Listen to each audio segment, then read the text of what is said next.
2005, and someone draws a dozen cartoons of the Prophet Muhammad. And a couple of weeks later, a bunch of deliberately hypersensitive Muslims throw their toys out of the pram.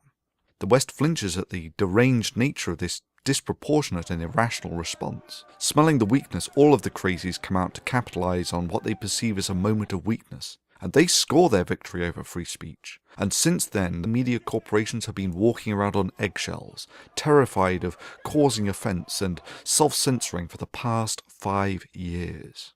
2010. Some smug Muslims tried to continue these tactics and issue some more death threats to enhance the chilling effects on free speech and to shelter their religion from criticism. But it's not going to work this time. Enough is enough. Things are different now, for we are pissed with how the media gave this terrible example by handing a free pass of exemption of criticism to the Muslims simply because they appear in murderous mobs at the slightest criticism. This time there is a popular backlash, and Draw Muhammad Day is spawned. Keen to throw what weight I have to the greatest effect in supporting this issue, I did what I had to do. For I have no control over anyone. I can tell no one what to do. If people choose to follow me, they do it of their own vocation, and they vote with their feet. All I can do is lead by example, to lead from the front, and to fearlessly invite, with full knowledge that the anonymity cannot last forever, the lion's share of the risk upon myself, to inspire by example those that would be willing to act, to regain the level playing field of free speech. For within the hands of those who are willing to act, and no others, lies the balance of the failure or the success of this venture. I did what I had to do. I incurred, without clear foresight of the outcome, the risks that needed to be suffered.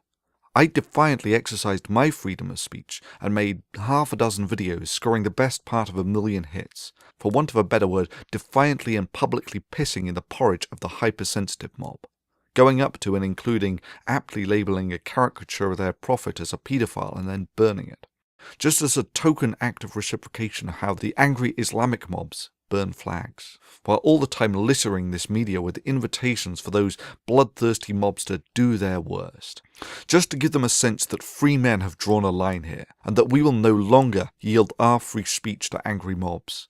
And if their religion isn't cool with that, if their religion is incompatible with free speech, then their religion is incompatible with the Western world.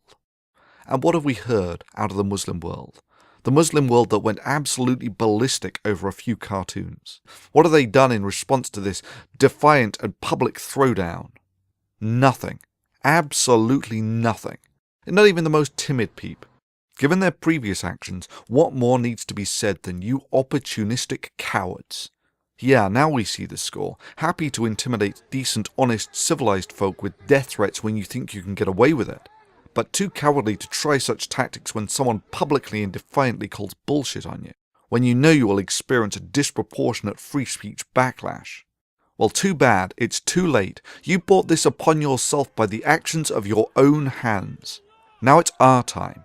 Now we shore up free speech to counter those who would try to undermine it with death threats.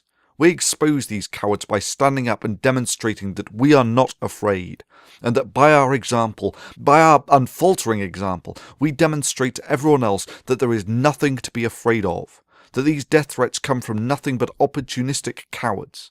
For too long has our free speech been eroded simply through a communal lack of will to draw a line, and yes, in that charge, I am as guilty as the next man.